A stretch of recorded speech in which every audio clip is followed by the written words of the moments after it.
There is nothing we should be quite so grateful for as the last line of a poem that goes, "When your own heart asks, be resolved, young samurai, and tell the world what you witness here today."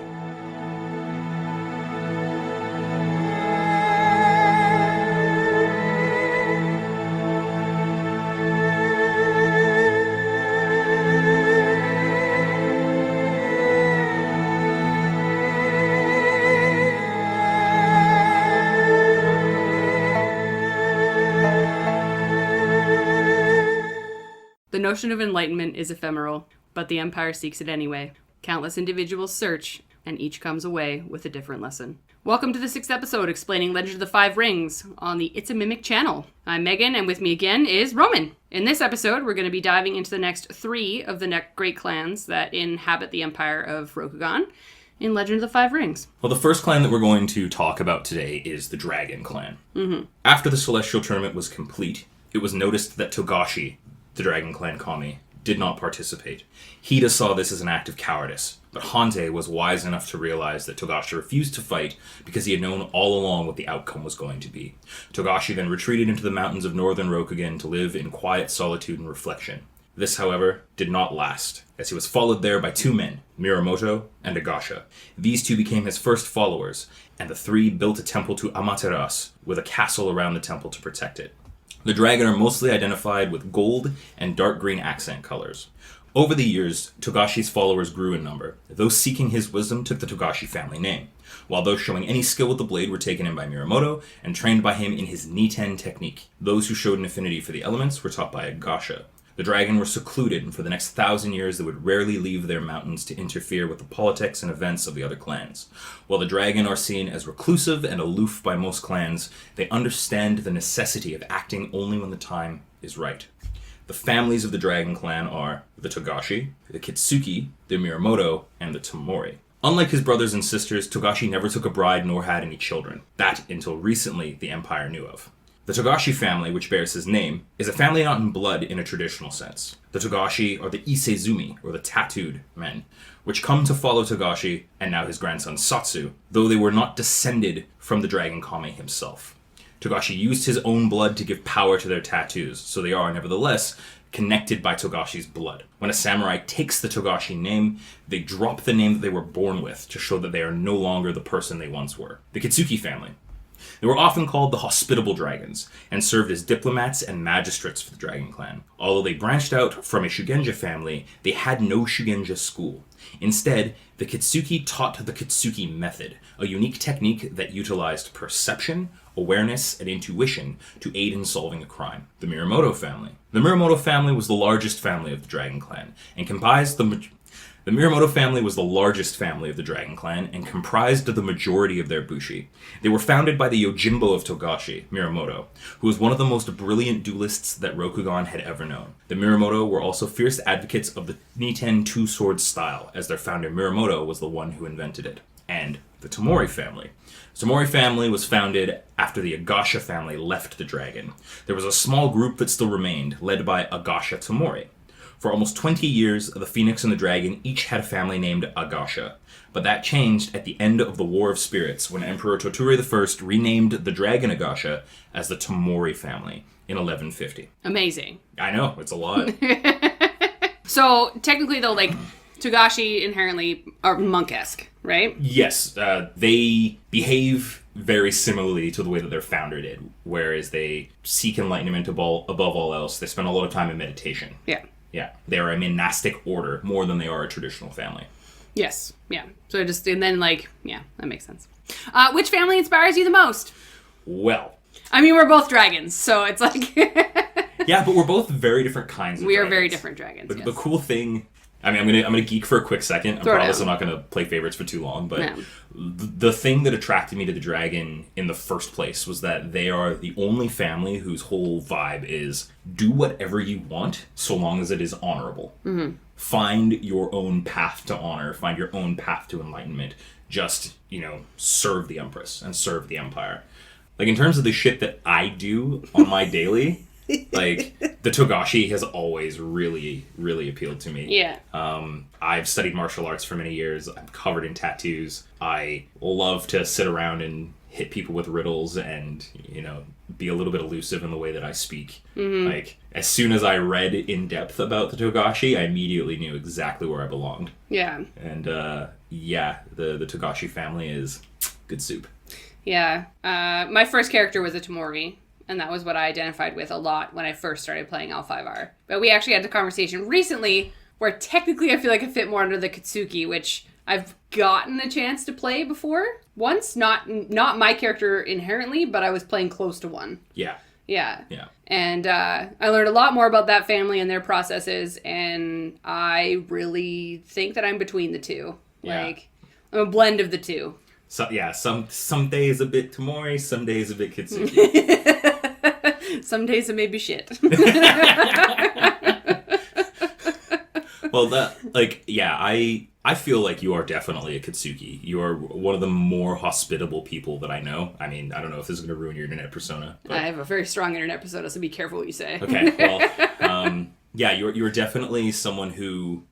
Nah, I'm going to leave it alone. Yeah, we'll let the internet draw their own conclusions. Thank you. Because at the end, I was also going to say, I recently played a Miyamoto. And I also recently played a table where, like, in the game that I ran for my team, a Miyamoto was present.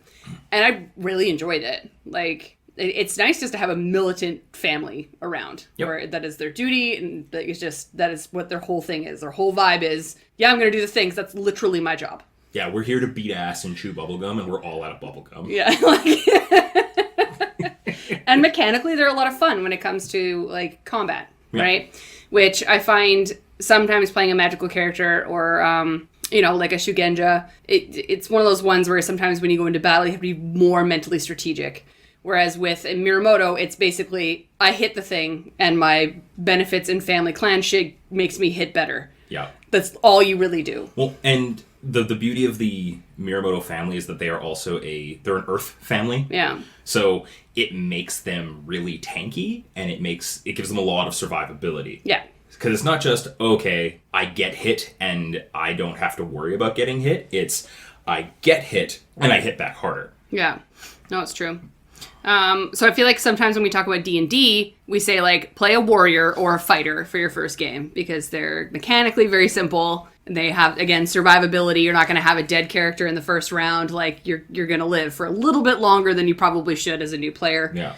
I feel like Miyamoto is that for the Dragon Clan. Yeah. Yeah. Playing any of the Earth-based Bushi, Yeah. Two of which we're going to be discussing today, will definitely keep you alive longer. Yeah. The Miyamoto are awesome because they don't just have survivability, they also have some cool things that they get to do in terms of being good duelists and being able to sort of shirk off some spellcasting things. They have a lot of interesting things in their kit that makes them more than just I swing my sword and I hit the guy hard. Yeah, it's like the whole concept of, like, it's easy mechanically when you first start, but as you build it, it gets more complex and more interesting to play in a battlefield type of where battle and or dueling or things like that are going to arise. Yeah. If you're playing a Miyamoto in a court game, you are literally standing there staring at the sky until someone tells you, yes, you can stab the man. I mean, it depends on the kind of Miyamoto you're playing. Fair enough. Speaking of which, how would you play a character from this clan? I play a lot of my dragon as being elusive, as being philosophers, as being a little bit otherworldly. Because of the nature of the clan, where it encourages people to seek enlightenment. It encourages their samurai to be knowledgeable of many things. You will find warriors who are also painters. You will find painters who also practice kata. It is the type of clan where there is a lot more overlap with those sorts of things, because it is, I think the dragon are most in line with how our world is. Yeah. Where you have the freedom to be who you are, as long as you adhere to certain social standards. There'll be a twat waffle, and you will be okay. I mean, I've played a couple dragon bad guys, and even, like, most of my dragon bad guys have come across as being, well, this is a pretty sensible, reasonable person. Yeah. And so I have to do the Marvel thing where I just, like, execute somebody in front of the players, and it's like, oh, okay, well, I guess we can't like this guy anymore. Fair enough. Yeah, I remember I played my Togashi in the campaign I played for my group as literally a surfer dude. Like, put on the Chad voice and everything. Like, Oh, yeah. And you know what? My other dragon character fell for him, so that's all I needed in life. Nice. Yeah, I definitely played the Kitsuki surfer dude. Mm-hmm. And he's just like, for those of you who have seen Dirk Gently's, it's a detective show about this dude. Yeah. He just sort of like stumbles across the answer. Yeah. That's how I played him, where he's just like, oh yeah, I just happened to figure things out. I'm in the right place at the right time. But he had that surfer dude like, yeah, like, I'm not stressed. Why are you stressed? Yeah, man, don't be upset. Why don't we go for a walk? I'm sure there's going to be something cool around this. Like, just constantly, like, fumbling his way into things. Yeah. Yeah. No, I had a lot of fun playing that in a campaign of such seriousness. Mm-hmm. I felt like having a Togashi just running around added a little bit of like an aloofness and a little bit of life to the game, and a little bit more like, I don't know, someone you can interact with that isn't going to yell at you for looking at them weirdly or bowing incorrectly. Like, I mean, yeah, that's what we do. Yeah. as the Togashis.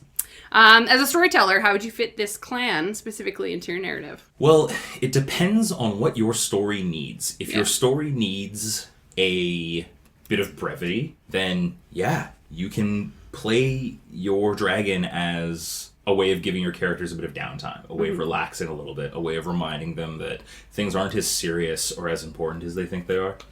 If your story needs a motivator, then you can play your dragon as someone to rally behind, because they're the one who sees what is going on and says, guys, let's put away all of these other things that are distracting us right now. Yeah. And focus on our goal and follow our path. Yeah, right? Put away the petty shit and get the job done. I feel like the dragon are the most flexible in terms of where you can put them, based exclusively on which family you're deciding to put into the game. They can fill almost any role, from, good friend to arch nemesis to comedic relief to full-on big bad evil guy if you wanted to. I've run some dragon BBEGs, and some of the most fun that I have seen my players have at one of our tables was facing off against a Dragon Clan champion who believed that his path was the true path and wasn't willing to be persuaded otherwise. Yeah, but that's how they are. A little bit headstrong. That's how we are sometimes. A little bit aloof, It's a good balance. Mm-hmm. Yeah, like, I agree that I feel you can plop the dragon in anywhere where you kind of want to, because of the diversity of their families and their clans. Like, you have the aloofness of having, like, the monk Togashis, which don't necessarily fit within the empire in a very specific place. Then you have your investigators. Like, if you want to play a fucking investigation game, you can throw some Kitsuki in there.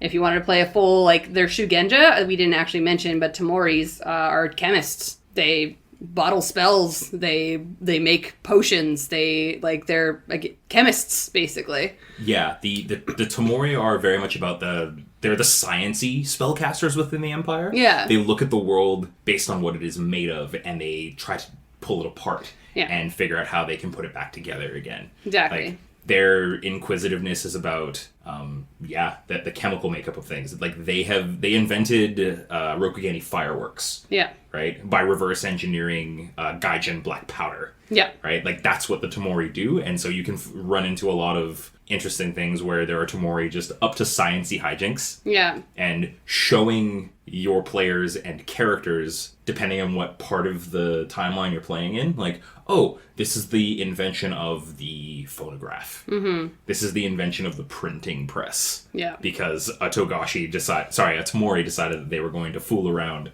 with this one thing. Break some shit. Yeah. Surprise, I made a thing. But I think that's what drew me to Tamori originally, was like, it didn't matter what the result was. I'm going to find a result. I'm going to find the same result that you got, but I'm going to find it in a different way. Yeah. And I feel like I've lived my life that way in a very long time, as taught by, like, the family I was raised by, is very much, who gives a shit if it's the most complicated way to get to the answer? If the answer is the same, who gives a shit? Yeah. So, and I've always lived a life of, I will probably do things in the most complicated way, but it's because then I can do things simplified later on if I feel like it. So your family are Tamori? 100%. Oh, that makes a lot of sense. What do we got next? Well, the next clan that we're going to discuss are the Unicorn. Yeah. The Unicorn are the finest cavalry in all of Rokugan. They were considered barbarians by most of the other Rokugani clans. They had different customs than the other Rokugani clans as a result of their time spent outside the bounds of the empire. They used gaijin weapons like scimitar, wore fur, had mobile tents called yurts, and even shook hands as a greeting instead of the Rokugani bow. The unicorn is mostly identified with purple, white, and gold colors. They spent 800 years outside the empire exploring the Burning Sands and other lands. And Rokugan's cultured society believed that in spite of the 2 centuries since their return, they have still not relearned the civilized ways of their motherland. The clans could not be more wrong, however.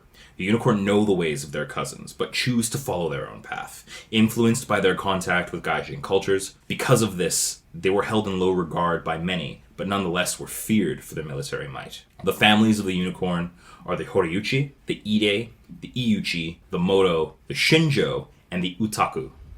The Horiuchi family was the newest family of the unicorn, having been founded just before the Scorpion clan coup. Because of their short history, the Horiuchi was also the smallest family among the unicorn. They were the second Shugenja family and the guardians of the Shinramen Mori, which is this haunted forest on one of the corners of the empire where a bunch of weird shit happens. We love a good haunted forest. The Ide family.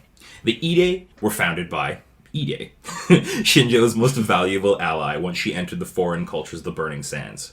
He adapted to the changing cultures and customs with a skill absolutely unparalleled. His descendants still do the same, acting as the clan's diplomats and ambassadors to the other clans to the imperial court. The Iuchi family. During their journeys abroad, Iuchi learned many of the magics of the land he visited, and as a result, the unicorn's magic was often seen as dangerously gaijin in nature, especially in their use of magical items. The Iuchi attempt to hide this from their xenophobic cousins as much as possible. The Mei Shodo, a magic that owed nothing to the Celestial Order, was one step away from the Order, and the Iuchi lost a little of their connection to Rokugan as a result, suffering a slight separation from their heritage. The Moto family. The Moto were founded upon the death of Moto, the first Ujikai tribesman who swore allegiance to Shinjo when he learned of their divinity. As such, the Moto are the only family of the Unicorn clan to have come from outside of Rokugan. They became the right hand of Shinjo, the shock cavalry that we used to break enemy lines during battles. Moto samurai valued power and precision, which required order and discipline. The warriors under the command of Moto officers must perform rigorous drills and other military exercises on a regular basis. The Shinjo family was formed by the Kami Shinjo. Despite their deific lineage, the Shinjo do not currently control the clan. Over the centuries, the descendants of Shinjo allowed the Kolat to infiltrate the clan to a point unparalleled in Rokugan. The secret society controlled the clan through its champion, who sat as one of the Kolat's 10 masters. When Shinjo was freed from her prison and returned to Rokugan in 1132, she saw the influence of the Kolat among her descendants and personally slew every Kolat agent she discovered, greatly reducing the numbers of the Shinjo, as well as shattering the Unicorn clan's confidence in its leading family. The Utaku family. The Otaku family was founded by Otaku Shiko, daughter of Otaku, a follower of the Kami Shinjo, a skilled warrior, and the Unicorn clan Thunder on the Day of Thunder. The family were later renamed the Utaku family during Otako Shang-Chi's reign. In everything they did, the Utaku were fast, intense, and convinced. They had a reputation as swift and deadly warriors, which relied on their intense training, which few could match. Is this one of the clans that has one of the most families? The unicorn and the crab are probably families. tied for most families, and we get them all in this episode. Yeah, love that. Love that for us. Yeah. I'm so excited to go through, like, the zillion crab families. So, there are a couple things that we discussed a little bit earlier. Yeah. One of which being the Burning Sands. So there is a adjacent Arabic-inspired nation to Rokugan, known as the Burning Sands. And for a sizable chunk of the Unicorn Clan history, they were charged with going and seeing what existed outside of Rokugan's borders. And because you can't ride horses across water, they decided to follow the landmass as far as they could. They ended up in the Burning Sands and, as we discussed earlier, picked up a tribe to join their clan, learned a lot of the Burning Tribe's cultures and traditions and behaviors, and returned to the Empire changed by that. So, the Unicorn are the only family within the Empire that eats red meat. Yeah. They're the only family in the Empire that wears leather or fur, because dead animal flesh is a bit of a weird taboo within Rokugan. Yeah. Touching dead things is a no-no. Yeah. And they're like, whatever, man. Yeah, they're like, eh. Someone else did it and they were fine. We did this for 200 years and we're not horrible monsters, so we're going to keep doing it. Yeah. Hope y'all are cool. So if you were to go into the Burning Sands and find this tribe, would they identify at all with the Unicorn Clan or know who they are? Well, no. So, like, all of the Ujikai joined the Unicorn and became Moto. Yeah. Right? So the Moto family are all descendants of this Ujikai tribe. Yeah. Well, out of all those families, which family inspires you the most? I really like the Ide as a family. The idea of we adapt to situations and civilizations really quickly. We learn customs really easy. We act as mediators between like our people who don't know and your people who don't know us to sort of bridge that gap. Like that's something that really appeals to me in terms of, role. How about you? Which of the different families do you like the most? Well, the Moto inspires me a lot, but it's more along the lines of because they would have a very specific role that is sought out by the Empire. Yeah. Like, if you need an army with XYZ proper, like, accoutrements, like, you are going to go to the Unicorn and be like, we want that. And I find that plays into what makes L5R, like, good. Is that not only does it play on the fact that, like, player dynamics within your party are required when you look at the Shugenja, like, Bushi and all that kind of stuff, but also each clan provides something different. Yes. So if you are going to go to war, you might want to talk to the Unicorn clan. Or you might want to talk to this clan or that clan. And I find like the Moto family is very specific to, we're really good at this one fucking thing. So it's kind of funny that we have the crab and the unicorn on the same episode. Yeah. Because there was an event that occurred in Rokugani history known as the Khan's March. Mm-hmm. Where one of the Moto clan champions, after an emperor dies, is like, the throne's empty. Yeah. I'm going to take all of my people and I'm going to go and sit on that throne. And once I put my ass on that throne, you're all going to call me emperor. Yeah. And in something that had never happened in Rokugani history, like he marched through the winter. And within Rokugan, typically, summer is the season of war. Yeah. Winter is the season of negotiation, is the season of different courts. Yeah. Because there's such a heavy blanket of snow, it's hard to muster armies, right? So everything slows down in the winter. And I want to say it was Moto Chagatai. Yeah. He just said, fuck it. Yeah, I'm doing it. I'm doing the thing. Yeah, I'm going to kick the doors down, and I'm going to sit on your fancy chair, right? So good.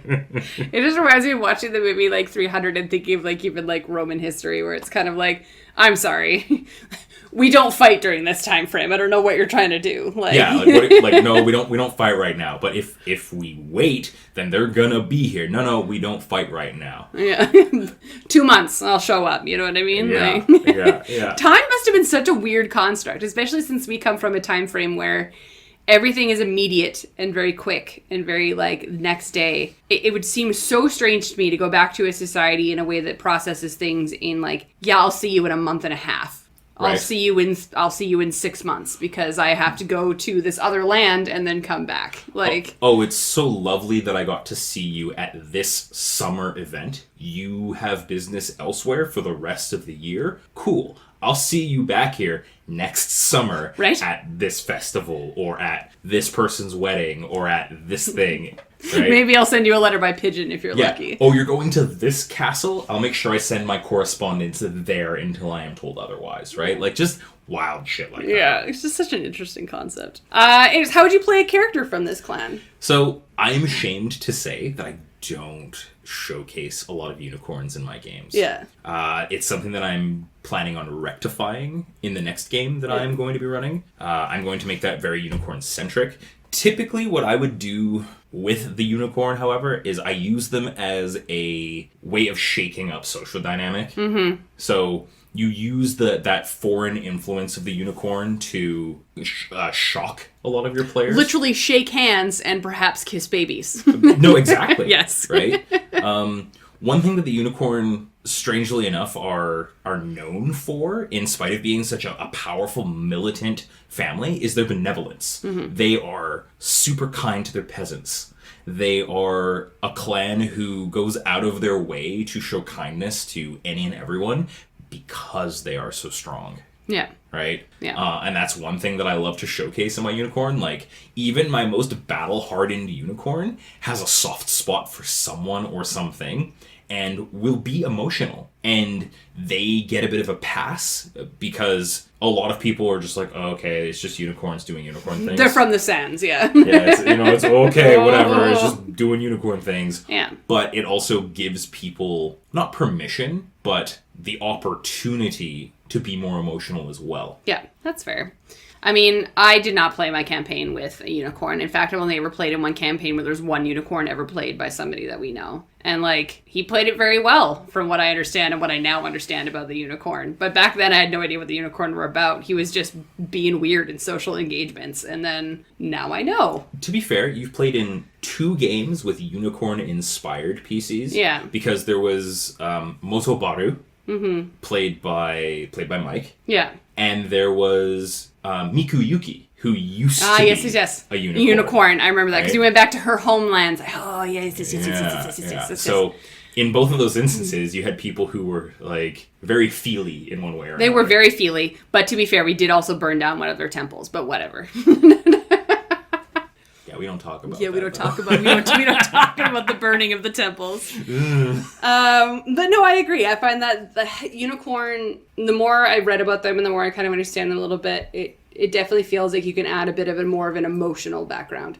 They scream to me a little bit more kind of like the dragon, where they're like, yes, I'm going to have a legitimate conversation with you, constructs and how I'm supposed to like hold myself as a person aside, because the result of this conversation is going to be the same. Yeah. But I need to say what I need to say. It is part of the reason where the Unicorn Clan champion and the Dragon Clan champion were betrothed at one time during the True Canon. And that ended miserably for everybody involved. I can imagine. But even if you look at where the Unicorn lands are in like terms of the map of Rokugan, they're kind of just south of the mountains and kind of like in the middle-esque. Mm-hmm. So you could put them anywhere within your campaign in the sense of just like travel through the Unicorn lands. Yeah. Or like utilize them as a post. They share borders with the Lion, which has created a lot of issues in the past. The Lion like to fight with everybody. Fair enough. and for good reason, right? Like they are the largest standing army in the Empire. Yeah. But it doesn't mean that the people that they pick fights with are just going to sit down and take it. Yeah. The Unicorn especially. I mean, that brings us to our next question, which is how would you as a storyteller fit this clan into your narrative? I think we already answered that. Yeah, because I was saying like geographically they are in the middle. So you can utilize them in any way, shape, or form. There are fighters. There are diplomats. They are, like, again, and you can show them a different side of Rokugan by putting them into your game. Yeah. We haven't really talked about their spellcasters.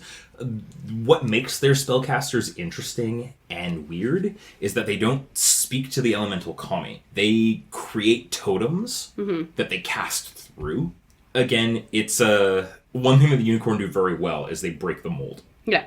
So if you have a bunch of spellcasters in your game and you're looking for a way of sort of challenging them and challenging some of their beliefs, then yeah, bring in a Yuchi or a Horyuchi into things and have them interact with your Shugenja and be like, well, you're having a hard time doing this. Allow me to show you my strange Gaijin sorcery that is going to do this instead, right? Shake their faith a little bit. Yeah, it is interesting that we talked like at the beginning of like our series of this about how like serious and rule bound Rokugan is, but we've now talked about 2 clans that kind of break that mold, where it's like we have the scientific like Shugenja that like sciencely find things. They still call upon the kami, but like science is their thing. They're going to break it apart. And then now the Unicorn, which are just like, I'm going to do this a completely different way. Yeah. It's almost like the more firm the rules are, the more people will find ways to work around them or work within them. I'm going to do it my way. I'm going to do it my way. Speaking of doing it my way, let's talk about the crab. Oh boy. The crab have the duty of guarding the Empire against the horrors of the Shadowlands. The Crab Clan champion has always been from the Hida family, directly descended from the original Hida. Unlike other clans, the Crab do not value sincerity as highly as they do honesty, carrying this philosophy from the battlefield into the court. The Crab view these political situations in very simple terms. The strong have more right to rule than the weak, and those who could not protect the empire did not deserve to rule it. The Crab is mostly identified by blue-gray, black, red, and brown colors. Every day the Crab warriors give their lives defending the wall so that the other people of the clans might live in peace and security. The Crab value this duty above everything, even honor. They might be gruff, unkempt, and downright rude at times, but no one questions their strength or courage. The families of the Crab include the Hida, the Hiruma, the Kayu, the Kuni, the Toritaka, the Yasuki. So many families. So many families. The Hida family were the leaders of the Crab. Their family motto was, "I will not fail." No other family held their duty in such high regard as the Hida. It was the largest family in the Crab and dominated the political life of the clan. They planned military tactics, led their armies, and coordinated the defenses of the clan. The Hiruma family was the first to follow Hida to the Shadowlands. Their devotion to the Hida family often made them bodyguards of the Crab Clan champion. The Hiruma were defeated in the last stand plane by the forces of the Ma, a terrible Oni lord. Kyuden Hiruma, the ancestral home of the Hiruma family, was lost in 716. For centuries, the Hiruma have had no lands to call their own. Hiruma warriors are grim, determined, and joyless. I hate my life, they say. Basically. Yeah. So that was a Hiruma family? The Hiruma, yes. Yeah. The Kayu are without question the best engineers in Rokugan. They are the architects of the Carpenter Wall, as well as the catacombs and traps beneath it. If anyone in the Empire wants to build a structure that will rival all others and stand throughout time, they consult a Kayu. Those who dealt with the Kayu are often surprised by how quiet and soft-spoken they are, displaying none of the usual crab temper. They are well reserved, calm, and acted with a foresight that Shinsei himself would envy. The Kuni were some of the most feared and enigmatic Shugenja in all of Rokugan. The family has devoted themselves to discovering the secrets of the Shadowlands. Their main purpose was the study of the Shadowlands' taint, how it worked on living things, and how it might be counteracted, providing the clan's warrior families with practical knowledge about the strengths and weaknesses of the monsters of the Shadowlands. They had a strong connection with the element of Earth. The Toritaka family were originally the Falcon clan, but were absorbed into the Crab clan in the 12th century. The Falcon clan was founded when the emperor granted the Toritaka province to the son of Hayabusa, who saved the life of an imperial advisor from an assassin. Hayabusa's son, Yotogi, quickly discovered that the assassin was a peasant maddened by the possession of an evil spirit. The Falcon found their meaning in life studying the nature of ghosts and other supernatural occurrences, which led to a high demand for their services, especially among the Crab, with whom they became quick allies. The Yasuki family were the public face of the Crab clan, where the other families all dealt daily with the horrors of the Shadowlands. The Yasuki were the Crab's diplomatic and economic engine. Yasuki courtiers were seen in courts representing the Crab much more than any of the other families, and their merchants were by far the most crafty in all of Rokugan. The Yasuki family were originally a family of the Crane, but broke with the Crane in the 4th century and were quickly incorporated into the Crab clan. There you go. Yeah. Love that.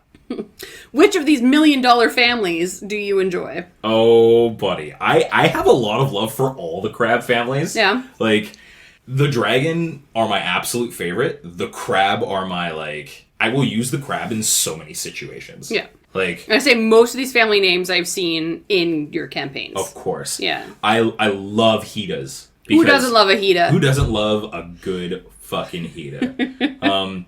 When I look at the Crab as a whole, they're the Night's Watch, right? The Crab's whole duty is to protect the Empire from this horrible horde of monstrosities that exist just to the south.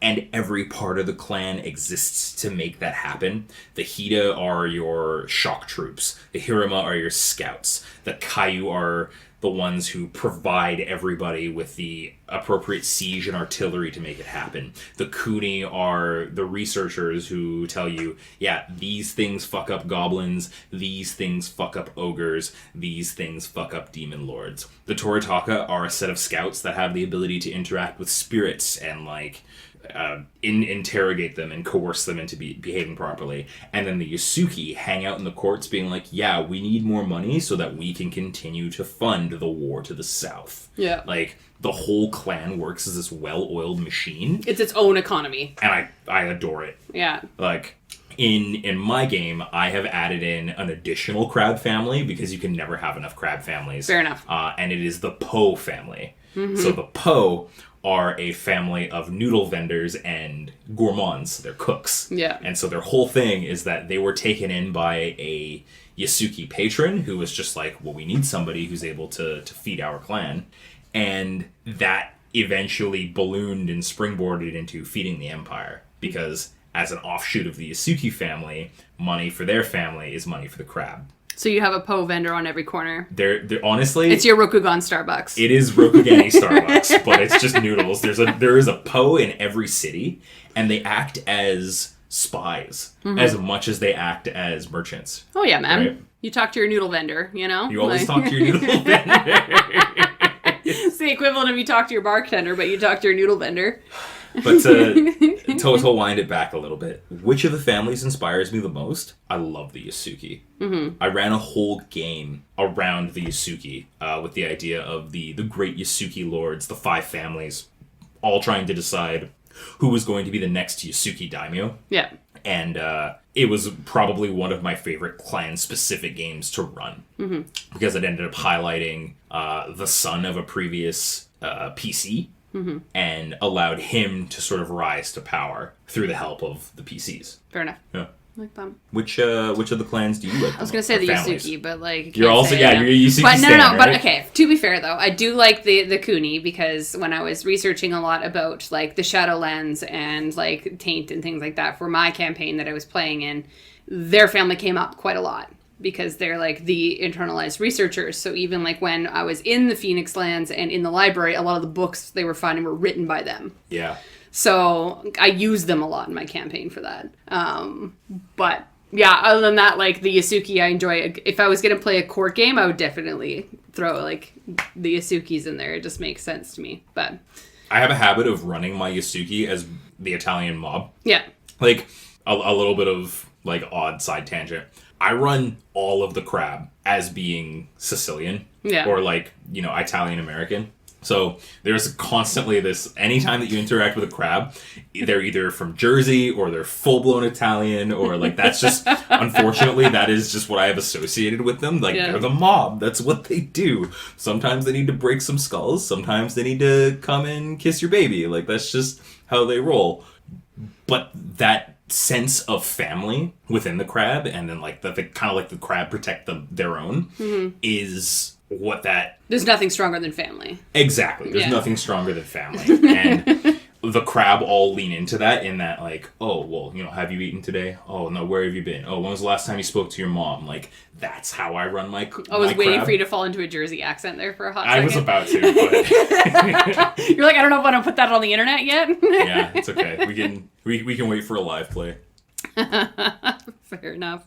I mean, you just spoke a little bit to how would you play one of these characters in your games, but Italian mob family, New Jersey. they're all mob family, whether it's like old world Italian or new world Italian, but that idea of like it's family first. Yeah. Right? Everything that we do for the Empire, but at the same time, we need to protect our own and we need to protect each other so that we can continue to do that. We have to go, talk to Uncle Jiro before we can, go on this business because, if Uncle Jiro is going to give us his blessing, and his blessing usually comes with a bunch of connections, a couple handshakes, and before you know it, you're fully equipped to do this thing because Uncle Jiro understands that whatever it is you're going to do, you're doing it for the clan. You're doing it for the Empire, right? For the family. For the familia, right?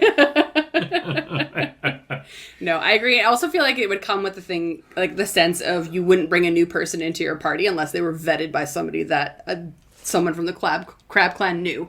So if you're playing a crab in a group of other folks and from other clans, and all of a sudden like, oh, this NPC, let's bring them along, I feel like your crab would be the one being like, I need to write a letter, and I'll get back to you in a week, because I don't know if we can trust this schmo to come into this group right now. I want to ask somebody about somebody. I'm gonna ask my guy about this guy that you've brought in. Like, I feel like it needs to be...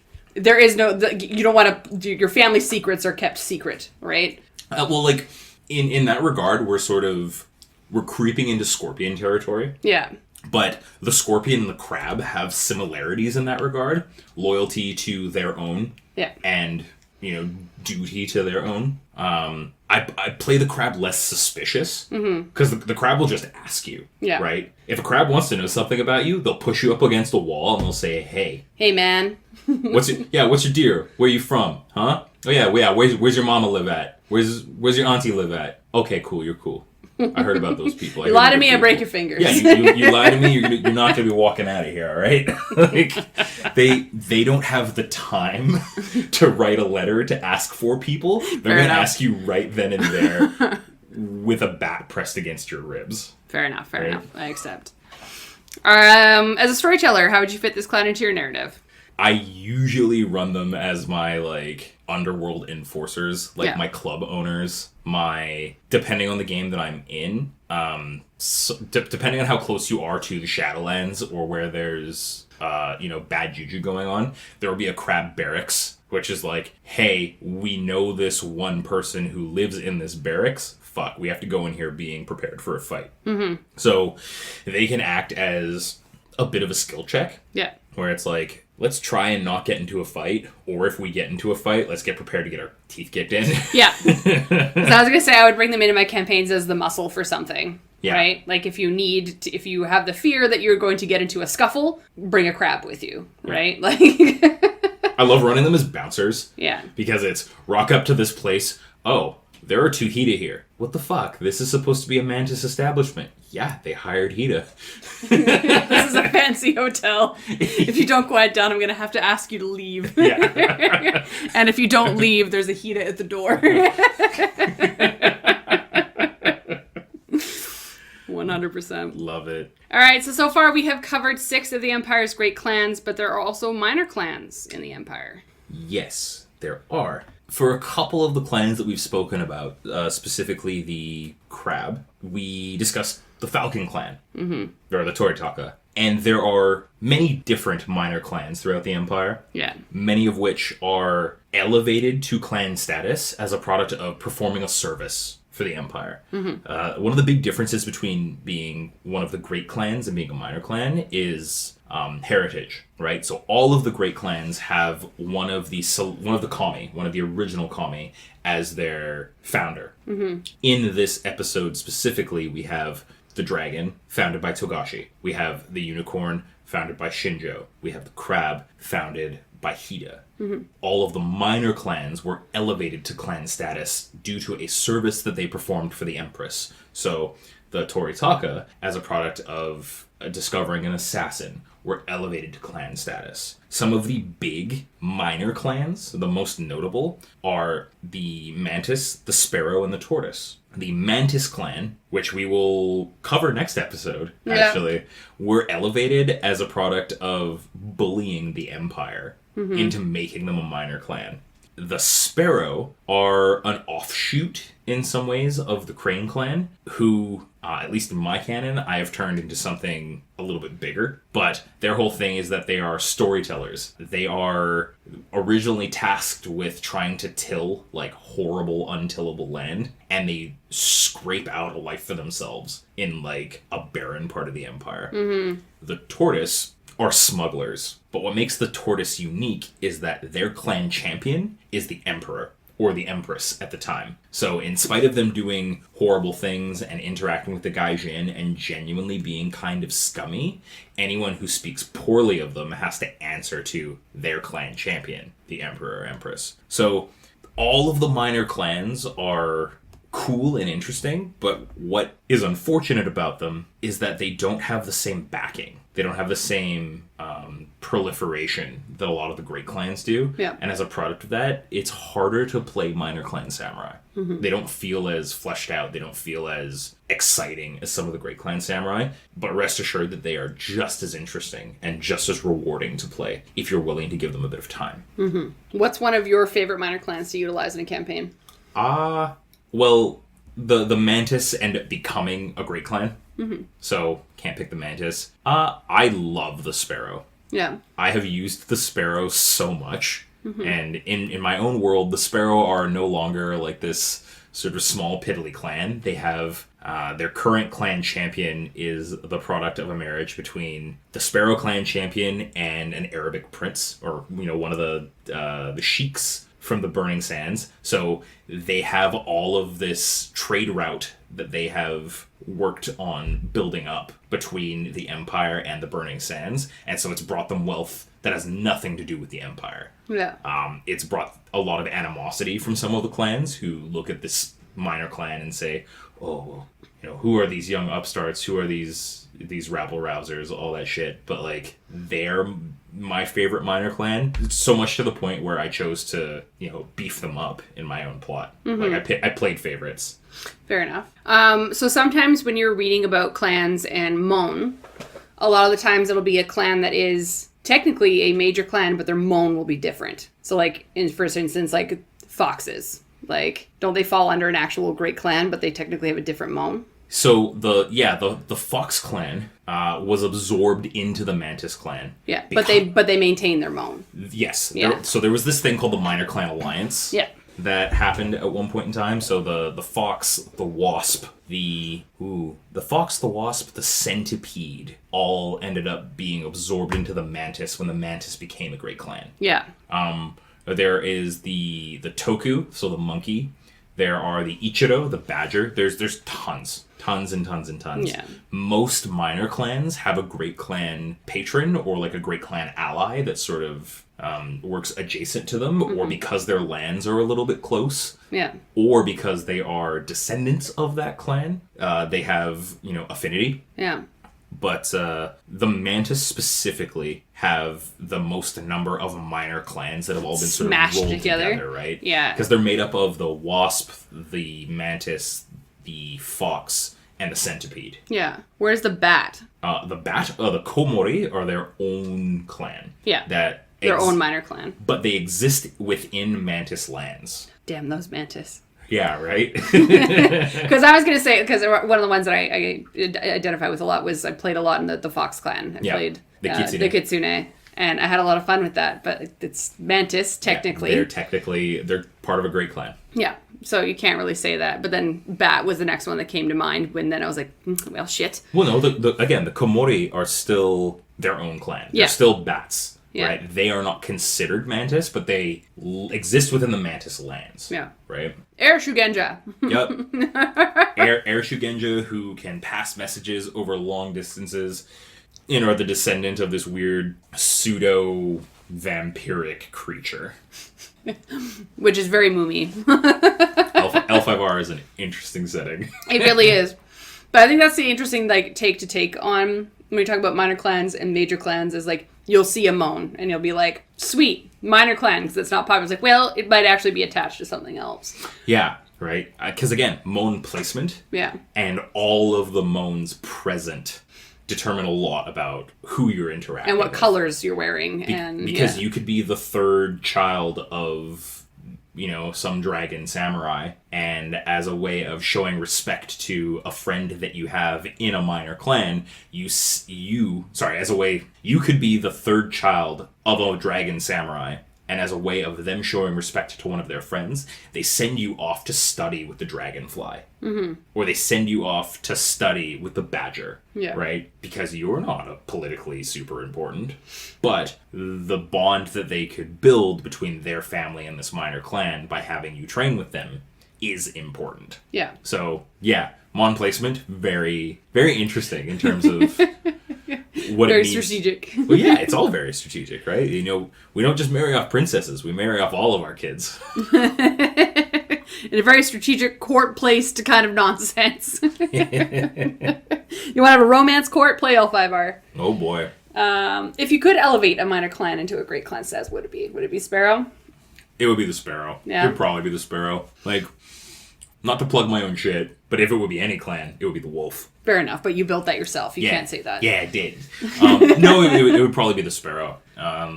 Again, based on a lot of the things that I have added to the Sparrow, but I like the idea that the Sparrow are like the most humble clan in the Empire. Mm-hmm. And that in spite of having nothing to their name, and in spite of having no value in their land, they are still able to sort of eke out a place for themselves within the Empire. And I find that fascinating. Yeah.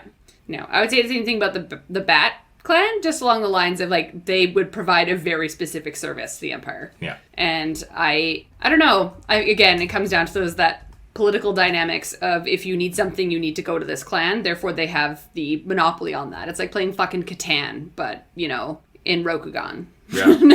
No, I feel you. Yeah, I'm just looking at a bunch of the... Other minor clans? Oh, you know what? I would like to change my vote. Vote it. I pick the Oriole clan. Tell me more about that fucking clan. So, the C family. Yeah. They are allegedly some of the best smiths within the Empire. Okay. And their whole thing about their daimyo is that he was taken prisoner by, like, one of the big bads for a bit. And then when he was released, he was so adamant about getting back at the guys who kidnapped him. Yeah. That he's just like, I'm going to build all sorts of awesome, like, swords and weapons for you guys so that you can kick the shit out of him. Yeah. Respectfully, Dynafire. Yeah, he forged a sword for an emperor who, like, very few samurai, let alone peasants, Yeah. can say that they have, like, gifted something to an emperor that they have used. Yeah. And the fact that Zutaka, before he became C. Zutaka, forged a sword that Hante the 16th used, it's wild, right? If you look at the culture and the things that are going on there. I was just looking at the Snake clan that was like, yeah, we were on our own, then we joined the Spider clan, then we said, fuck the Spider clan, and now we're on our own again. Oh, the Hebi? Yeah. Yeah. Anyways, I feel like there's a lot of politics you can utilize when it comes to minor clans. Because I feel like all clans within Rokugan are either trying to make something of themselves, provide a service to the Empire that no one else can provide, and then make a name for themselves, right? That's like the goal of a family in Rokugan. Yeah. Like, you either bring honor to your great clan, or you do something worthy of you being given your own family. Yeah. Right? Any other final thoughts on any of the clans we talked about today and or minor versus major clans? Dragon Clan, best clan. Dragon Clan is best clan. Like, not to try and, like, pull anybody away from discovering any or all the clans, but what you will notice from people who are in love with the setting is that they will always try and push you towards the thing that they love the most. Anybody who comes to me and is like, oh, which clan should I play? My first reaction will be, well, there is an easy way to figure that out. Here's a little test. Here's a little test. And I administer the test, and then I give you all the best information. But if one of those clans happens to be dragon, I'll be like, oh, well, dragons are sweet. You should play dragons. Every time, without fail. Yeah. No, I ended up in dragon the first time, and then my whole campaign ended up being phoenix. And then I was like, I like the phoenixes. It's okay, no judgment. Yeah. No, it's okay. So that's all for today's episode in this series of Legend of the Five Rings. Make sure to like and comment with which of the great clans you would like to play in your first, second, third, or fifth game of L5R. Don't forget to follow or subscribe, because in the next episode we will finish our exploration of the great clans in the Emerald Empire. For more info and details, please check the show notes.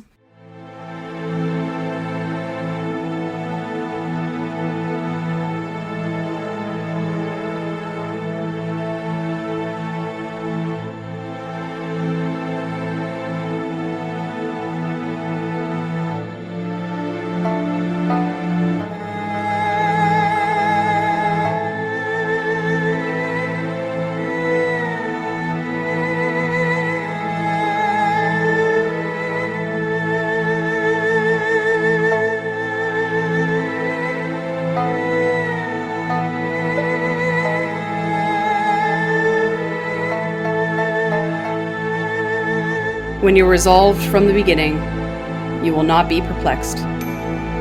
This understanding extends to everything. Be resolved, young samurai, and tell the world what you have witnessed here today.